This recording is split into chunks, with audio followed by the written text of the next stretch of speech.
Na sziasztok, üdvözlet mindenkinek! Motorola Mostarról egy újabb videó, ezúttal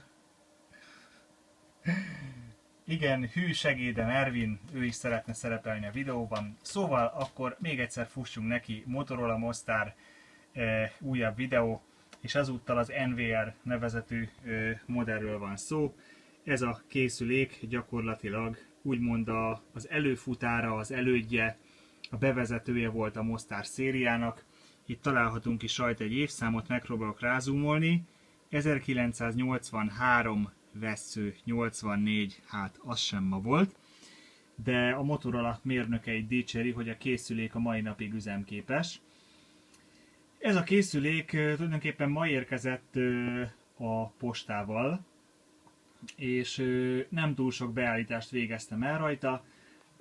Nincsen még freki helyesen beállítva teljesen, a kimenő teljesítmény sincsen megcsinálva, mindössze annyit csináltam, hogy az adó és a vevő oldali WCO-t áthangoltam az amatőrsávra, illetve a bemenőköri szűrőt Detto áthangoltam az amatőrsávra, és hát ennek megfelelően ugye egy amatőrsávos kódplagot is kapott, magyar nevén nevezve, hát gyakorlatilag kapott egy programozást, és ezáltal ugye az amatőr frekiken is lehet tesztelni. Hozzátenném, hogy ezeket a rádiókat eléggé nehéz belőni az amatőrsávra, ugye ezek a 450 és a 470 MHz közötti ipari sávra készültek odát a tengeren túlon, mert ugye ez egy UHF kivitel, elnézést, ezt még nem mondtam. És az amatőr sáv azért hát egy jó 20 megával lejjebb van, és nem mindegyik szűrő hajlandó odáig lemenni. Ezek a szűrők egy ilyen egybeöntött, egybeforrasztott, egybegyártott egységet képeznek a rádión belül. Eléggé macerás őket szétszedni, hogyha nem muszáj, akkor az ember inkább nem próbálkozik meg vele. És én is így voltam vele. Viszont én úgy érzem, hogy itt egészen jó munkát végeztem, ugyanis egy pillanat megpróbálom félkézzel tartani a telefont, és elkezdeni a rádióteszteren a bemenő jelet föltekerni. Most olyan 0,07 mikrovoltnál jár, hát nyilván erre a rádió még nem hatódik meg. Ugye nyitok egy zajzárat éppen, hogy csak ne lehessen hallani a fehér zajt, és akkor kezdjük el föltekerni, hol szólal meg. Hát itt azért még elég zajos, de a zajzár küszöböt átugrottuk. Mutatom is, ez az érték 0,125 mikrovolt.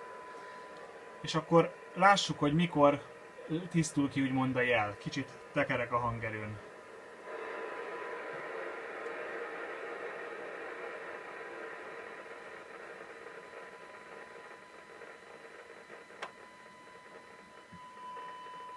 Tehát gyakorlatilag 0,4 mikrovolt környékén a jel már tisztának mondható, és erre lehet azt mondani, hogy kommunikációra maximálisan alkalmas.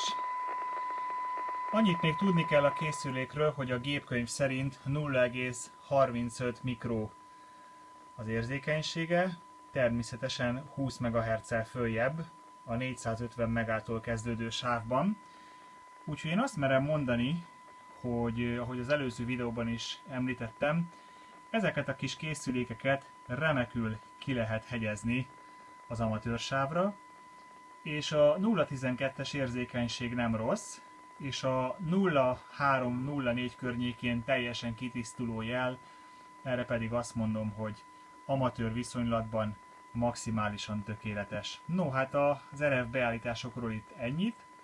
A videó után majd mindjárt a referencia oszcillátorra is rátérek a műszerrel, illetve még a kimenő teljesítményt is visszaszabályozzuk. Gyárilag 30-35 wattot tud a készülék, teljesen fölösleges, vissza fogom állítani 10 wattra, többre ugyanis nincsen szükség.